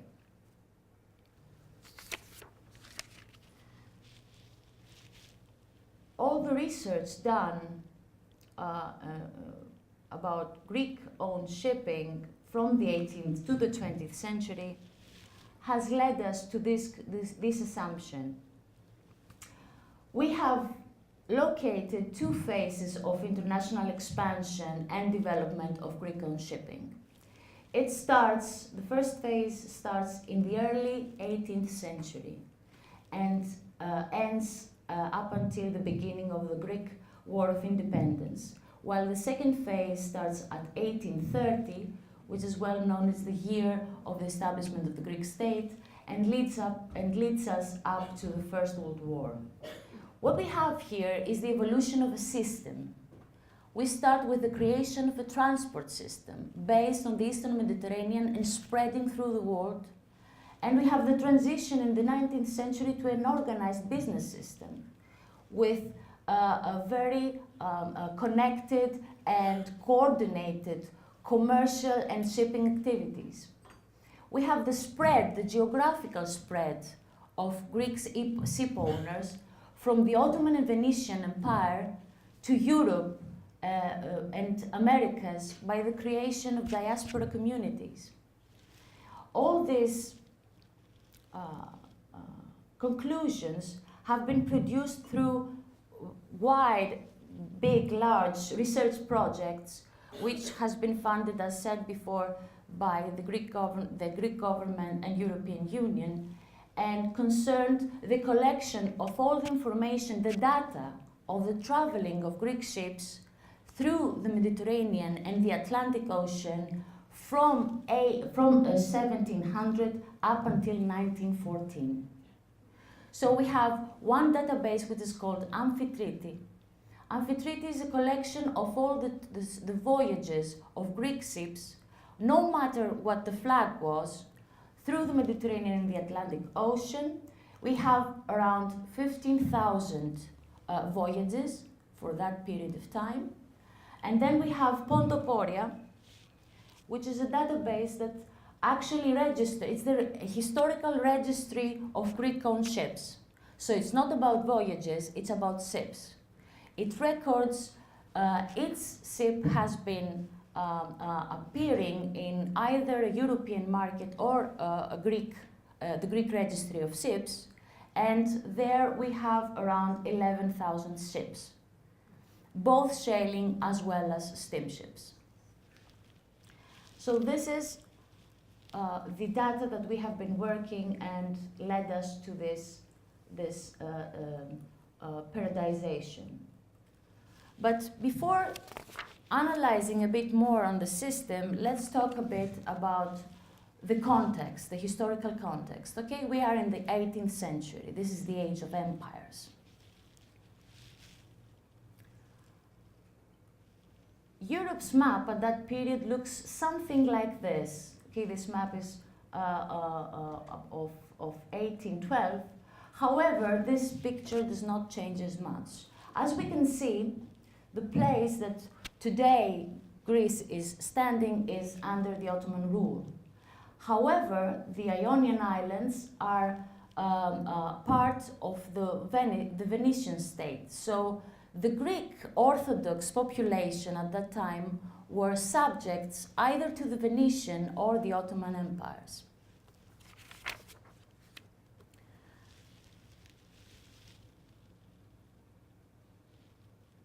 As we can see, through the database, through the Amphitrite, we can see that for at least the first half of the 18th century, the number of voyages are rising but not exploding. But after 1780, you can see that the voyages are at least 4 times greater, larger, more than the first period.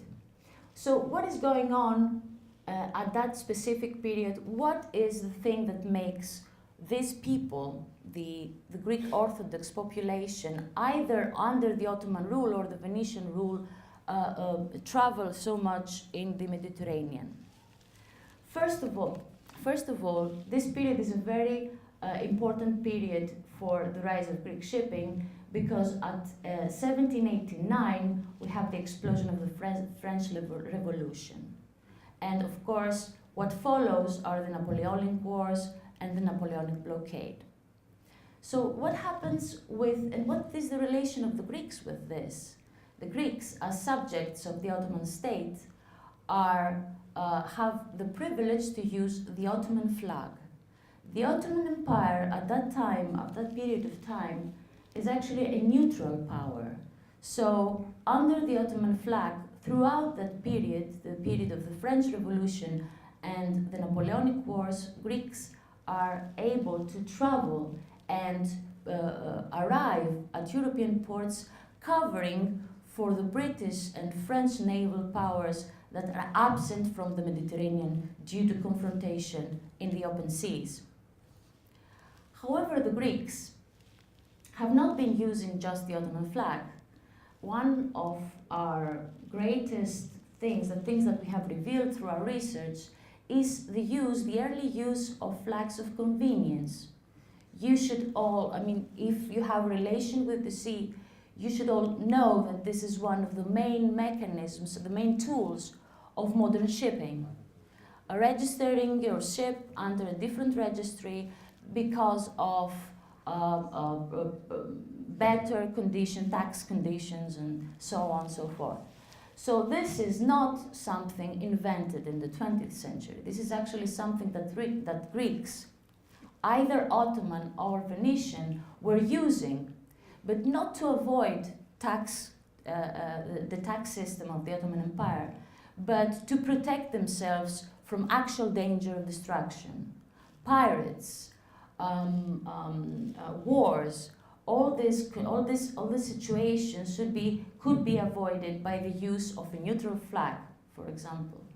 I heard before about the use of the Russian flag. This was actually a great, it surprised us all when we've seen that actually the Russian flag was not so much used in the Mediterranean trade. This was more like a tool to put pressure on the Ottoman government, on the Pili, on the Porta, to achieve better conditions for those maritime populations, for these maritime businesses. So that's one of the conditions, one of the factors that helped the growth of Greek-owned shipping at that period of time. The other one is the special relations of Greek Ottoman subjects or Venetian subjects is the relation with the foreign merchant communities. At that period of time, the Mediterranean is actually controlled by the French merchant communities. They are the best established communities in Eastern Mediterranean basin. They have created networks and they are trading for themselves. However, when the French Revolution and Napoleonic Wars burst, these communities are actually excluded from Mediterranean trade. Greeks have also, throughout the 18th century, have created merchant relations with all these communities. There is a reason why. First of all, imagine a French or a British merchant trying to make trade in Eastern Mediterranean of that period, having to face Ottoman officials, having to bribe Ottoman officials to make your trade, trying to explain or prove that the merchandise that reached the port of Smyrna, for example, is yours and not somebody else. So the Greeks were actually pretty useful for this. They faced what is called the liability of foreignness, the danger of being a stranger in a new environment with no institutional context to protect you, with no international law, with no actually even established ports. So these foreign merchants, the British, the French, the Swedish, the merchants from the Netherlands needed an agent, a local agent who knew the language, who knew the religion, who knew the culture, who could navigate them through the Ottoman rules and practices. And these were actually the Greeks.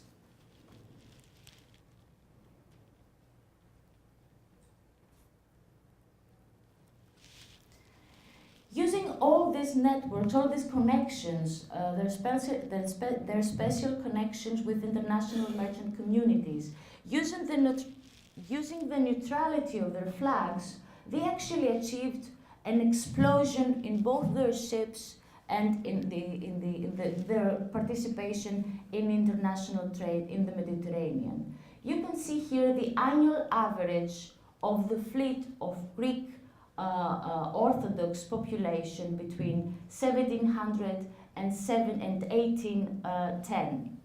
As you can see there, it's 8 times bigger. It grew 8 times in 100 years. We are talking about 945 vessels of 120,000 tons, which are fully equipped, carrying guns, carrying cannons, for the protection of piracy, of course. Of course, all of this are used afterwards in the Greek War of Independence. So fully armed ships that are carrying 17,000 men, seamen. But where are they coming from and where are they going? This is a map of the Aegean. You have seen it once today, but under a different period. It looks a bit different at that time. So in this map, what we see are the districts of what we call the maritime city. So it's a marble of islands, as previous speaker said, and what you can see here is actually the communication and the clustering of this maritime centers, of these ports. So what you see, the division between them is based on the density of the interaction between ports within a specific area. As we can see, the Eastern Aegean has many different clusters, with bigger one, the cluster of Psara, and the cluster of Chios and Chesme. On the center Aegean, we can see the cluster of Tinos, of Mykonos, of Santorini as the biggest one. We can see on the western Aegean, the cluster of Spetses, of Hydra, of Skopelos, and of course the Ionian Sea, which is the mother of Greek shipping. We can see how many clusters and how developed they are early in the 18th century. We can see Cephalonia, Zakynthos, Ithaki, Lefkada, Mesologi, Galaxidi. So these are actually the cradles of Greek-owned shipping, and they start as early as the 18th century. These islands existed before and interacted with each other. They traded, but they traded in local trades. What changed in the 18th century is that these islands have actually broken this line, this local and regional line of trade, and started to engage in international trade. More than 1,800 shipping families own and trade in all of these islands in 1810, in more than 40 of them, with more than 1,000 seagoing vessels. What exactly is the function of this fleet? The main function of the fleet is connecting the networks, the inland networks, with the main maritime routes. Here in this map we can see the connections of the Aegean Sea with the networks, the trading networks of the hinterland of Asia. This is actually the period where isolated and fragmented merchant networks are linked to each other. We have the linkage between the Eurasian trade, the Balkan trade, and the trading networks of continental Europe. This is one part. This is the part of Asia.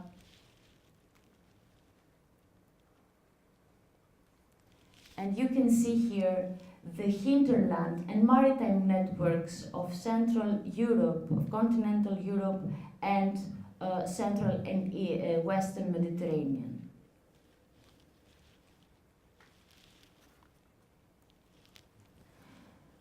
But this is not something new. This is something that it's already said. If someone reads the community archives of the island of Hydra, in 1798, a very well-known ship owner says, our ships do not only work in the White Sea, the Aegean Sea, but in all seas of the Levante, which is the Eastern Mediterranean, and Ponente, which is the Western Mediterranean, and beyond the straits in the ocean, in America, in Holland, which is Netherlands, and in England, in the Baltic Sea. And last year, merchants asked for our ships to be chartered for India. So you can see that the expansion does not only have to do with the Eastern Mediterranean or even with the Mediterranean, it has gone far beyond that.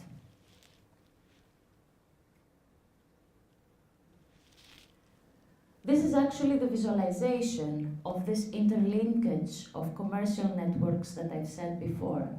So we have a local fleet, a regional fleet coming from Eastern Mediterranean, trying and establishing connections to other several regional fleets in Central Mediterranean, and finally creating a connection to the Atlantic trade, reaching and going all the way to Britain.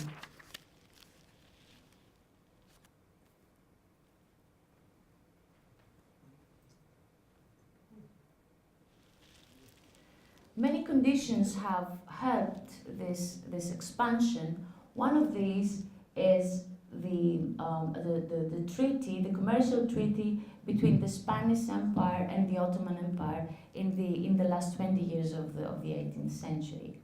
During that period, after the sign of the treaty, from 1797 up until 1808, we can find more than 400 Ottoman Greek ships traveling to the Iberian ports, and then traveling through Gibraltar and reaching Britain, but also Buenos Aires, Montevideo, Martinica, Guadeloupe, and Providence.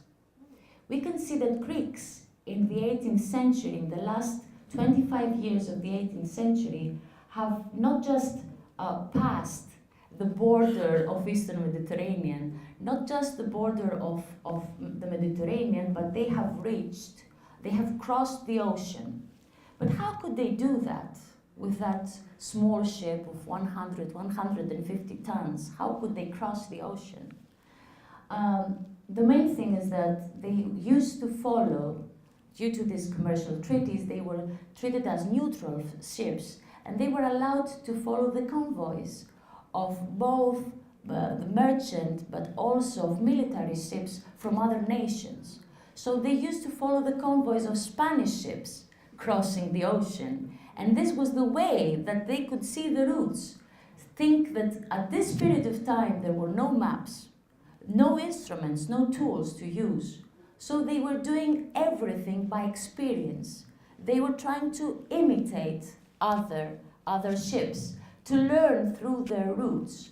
And this is how they reached, for the first time, the Americas.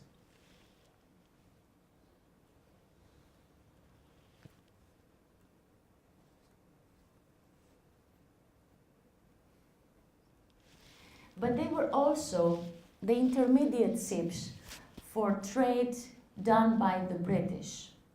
So Greeks have had a very special relation with the British Empire. In the Eastern Mediterranean, there was the Levant Company. This was a monopoly company of the British Empire, which actually directed and regulated all trade with the Eastern Mediterranean. During that period of time, from 1780 up until 1820, Greeks had managed to penetrate and become members of the Levant Company.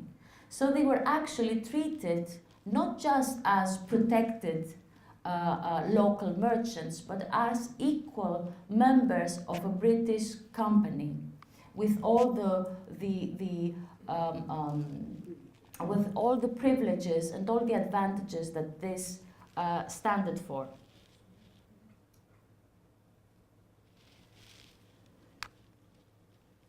And then we have the Greek War of Independence, but first we have the end of the Napoleonic War. So all this golden period, all this period of extreme growth for Greek-owned shipping stopped like that.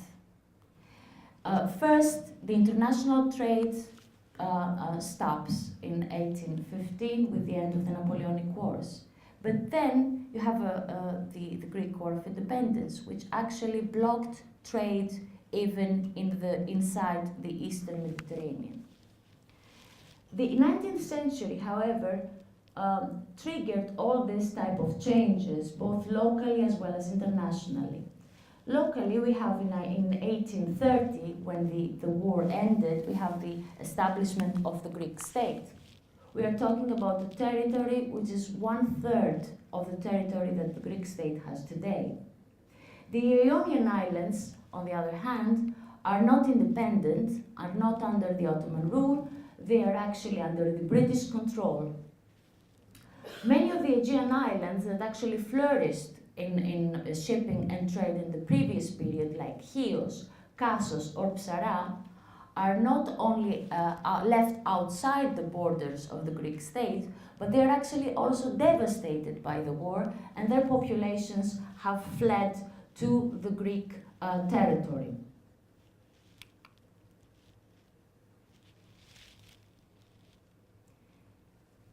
In spite of the changes in the local context, we have also changes in the international context, which affected the evolution of Greek-owned shipping. This has to do with the Industrial Revolution, the spread of industrialization, the change of an economic era that deeply affected international trade system as well. As we start from Britain, moving to the east, industrialization has led to urbanization, to rise of population, which means more foodstuff, more demand for raw materials. Up to that point, at the beginning of the period, when Britain was the most industrialized nation, the demands in grain and raw material were covered by mostly continental Europe. As you see in the diagram, Central and Western Europe covered the demand of Britain in wheat in more than 70%. But during the second half of the 19th century, the continental system actually breaks down. This is due to the rise of population and urbanization, as we've said before. So the continental system of providing foodstuff for its own population does not work anymore. That leads European nations to search for new sources of wheat, of grain outside this closed system. And what is the first area that they look for is Russia. Russia is well known for the very fertile land, the Ukrainian land, the Russian land, very fertile for the production of wheat. As you can see, during the second half of the 19th century, you can start to see the southern and northern Russia as a very important provider of grain for the world. But this is not enough. As we can see, as industrialization moved from Britain to the other European nations, the demand in wheat soared. So what this triggered? This sent a signal to the agrarian economies all over the world that they could produce grain, that they could produce foodstuff for the developed nations, and this way they could become a part of the developed global economy that was in a rise. In this diagram, you can see the main producing markets of grain in the world for the period 1860 up until 1914. What you can see is that Russia remained the main producer of grain for the world economy up until the First World War, but it is closely competed by the US. So we have here the rise of new markets, the globalization of the merchant system, of the international merchant system, and Russia is at the center of this transformation. So the Greeks step in. They have the transport systems, they have the ports, the infrastructure, the fleet, the people to man those ships, but they need a stable trading base.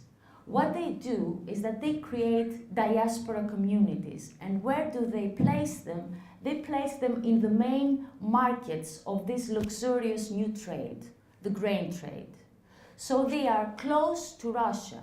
They have already communities in Russia since the late 18th century. What they do is that they multiply these communities.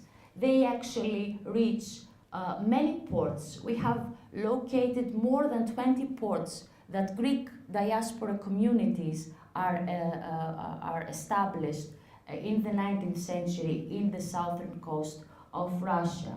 We are talking about Odessa, Taganrog, Rostov, ports in Crimea, Sevastopol. We are talking about ports in Bulgaria, Varna, Burgas. We are talking about ports in the Danube, Sulina, Galatz. So 21 new port cities are built, and Greeks are monopolizing this trade.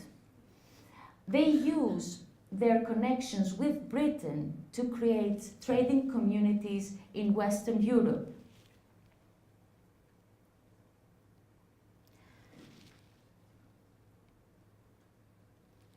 This is the trading network of Greek merchant and shipping businesses in the 19th century. So we are talking about many different hubs. Of course, we have 3 main hubs at that period. One in the Black Sea. There are more than 30 families established there, interconnected. They have firms. They create firms collaborating to each other. They are spread throughout the Black Sea. We have a second very important community in Marseille, which is a very important commercial hub of that period of time. And of course, they use their connections to establish a luxurious merchant community in Britain, in London. 61 families are established there, well connected to each other, and handling the trade that comes from Russia and spreading and buying and supplying the local market.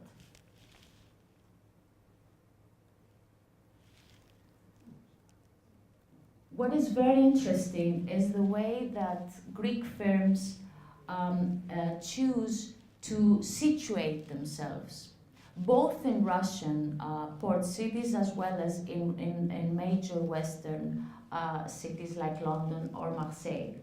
Here is Finsbury Circus. This is a neighborhood in London, and you can see that Greek firms are actually established around a square. It's like creating, it's a cluster within a cluster. London, I have to remind you, at that period of time is the main financial center of the world, the main merchant trading center of grain of the world. So Greeks, what they do is that they create a cluster within this environment.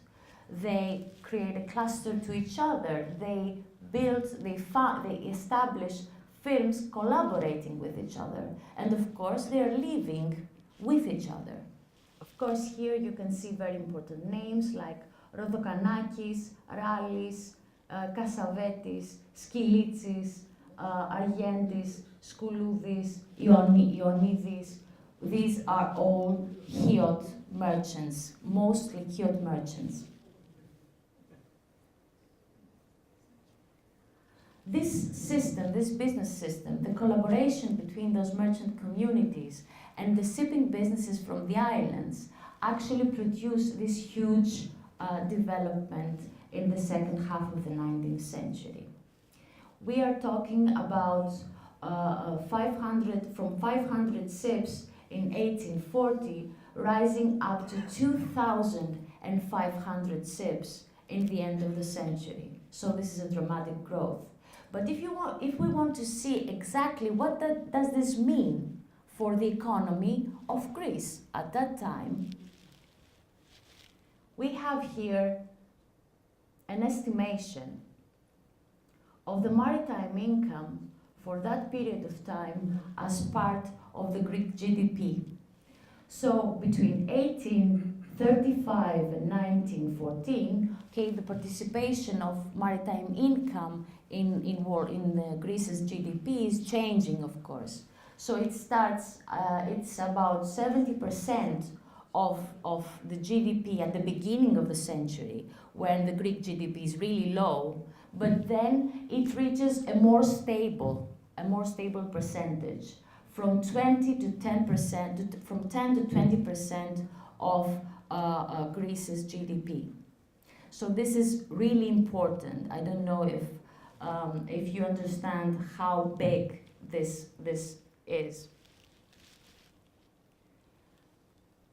And when we talk about continuity, to finish with this, we should see the places, the people that made Greek shipping what it is. So we have here the islands from the 18th century, the main maritime centers of Greek-owned shipping, up to the 19th century. So we can see in the 18th century, Ύδρα, Κεφαλονιά, Ψαρά, Galaxidi, Spetses, Mesologi, and Kassos. And in the 19th century, more or less on the top 4, you can see the same islands. The only change is, of course, Psara and Kassos, which do not exist anymore because of the devastation of the war, and have created the merging of these communities along with Chios, have created Syra, which was the first the biggest Greek port of the 19th century, which lasted for almost a century, succeeded only by the port of Piraeus in the 20th. So this has been all for me. Thank you.